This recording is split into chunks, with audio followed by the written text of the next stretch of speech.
Hello, welcome back. This is another tutorial brought to you by Najma Zoo. Today what we're going to be working on is recreating this shirt for wearing in Second Life. Now let's begin. First and foremost, what we're going to start out with is making the fabric that we're going to use for the shirt as well as the um, fringes from the bottom and the bottom of the shirt and the sleeves. As you can see here, I've already recreated it, the fringe part. And what we're going to do right now is we're going to work on, I'm going to show you how to recreate this. Okay, let's minimize that. Minimize our idea. We're going to go first, new item, new image. I set mine for 200 by 200. Click OK. Now what we're going to do is we're going to go over here on your layers side. As you can see now you have one layer. We're going to make 3 layers. So we're going to click this once. We're going to wait for that box to pull up.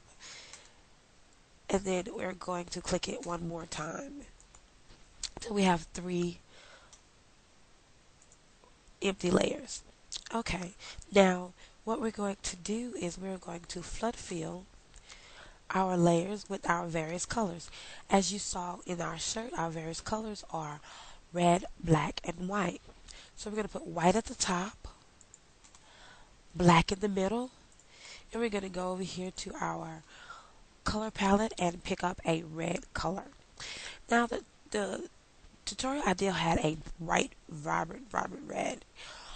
But for this recreation, what we're going to do is more of a blood red, more of a dark red. And this is just preference. You can use any colors that you want. Of course, this is your idea. Feel free to make it your own. Now, what we're going to do is we're going to go to image, canvas size, and we're going to increase the canvas. We're going to increase it because we need our fringes and we need it to have a alpha channel in the back of it. So we're going to make the width 250 and the height 275. Okay? Moving on, we're going to move our layers till they are in one side of the canvas. And we're going to duplicate these so that we have both sides filled. Like so. You can merge them down when you do that.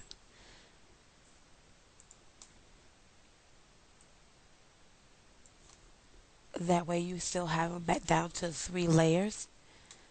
I made a boo-boo.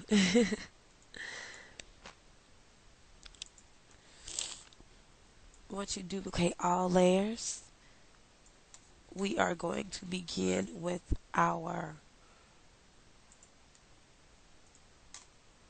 fringe making.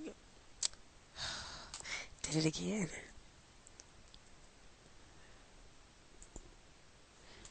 Now, as you can see on our 3 layers in our idea,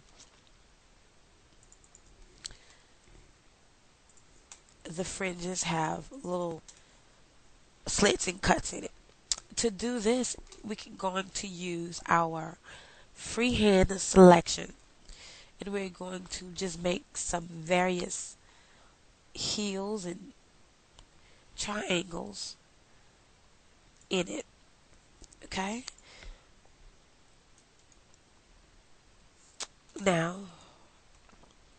the reason why I'm keeping this on separate layers is because we want our fringes to not be in the exact way. We want them to be catty-cornered and off a little bit.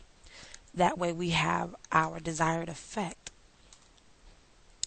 Now, if you want to use just one type and smudge it that way, feel free. You know, this is your project. Okay, now that we have that done, we are going to go to our smudge tool. Now I'm using the smudge tool, looks like a little finger going up and down a color line. Okay, now we want it to be relatively small, but not too small because we want to get a nice smudge out of it. Okay, starting at your maroon color, just smudge down a little bit. Doesn't have to be a whole lot. We just want to smudge it till well it looks like it's blending down. Okay, and we're going to do this for every layer that we have. Okay, now I know you'll see that it does not create exactly the look that you had with the other of the shirt, but that's the whole beauty of recreating something. You instead of making an exact copy, we want something that's going to be unique, and it's that uniqueness that makes it our own. Okay, now as you can see, I was not happy with my fringe in my white, so I went back and I did another loop. And I'm going to let you know this is not an exact science. This is totally creative flair. Okay, now as you can see here, my black is almost non-existent, so we're going to shove some down here. We don't need a whole lot, just enough to give it that pop. Okay, now we're going to merge all copies, all layers, and we have our basic design. Now there's several things you can do here. You can add a new layer, and we can go up here to a fold that I have, and we can duplicate that over. Now I'm gonna stress to you this vertical fold was found online free. I went to Bing.com and just typed in folds on the image, and that brought that up for me. Now that I have this here duplicated on top of my pattern, I want to duplicate this until it fills the whole area.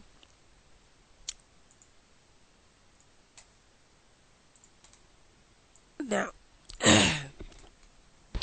excuse me. Now, we are going to bring this down to an overlay. Oh, no, not overlay, I'm sorry. Basically, play with your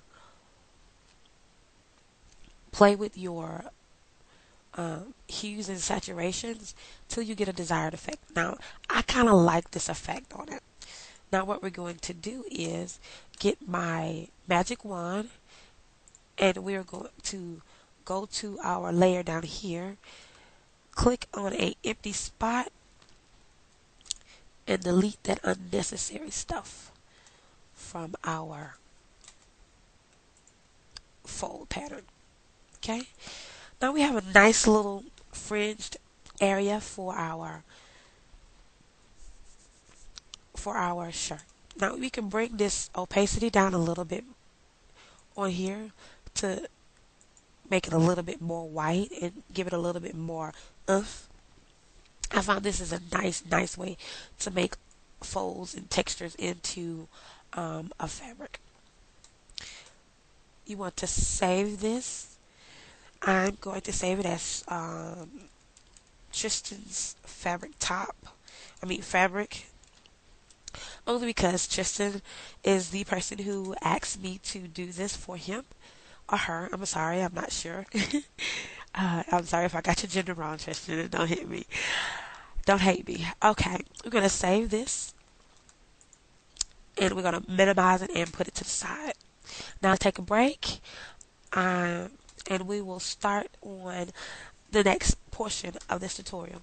Thank you for listening. This is Najma Zoo. Y'all have a great day.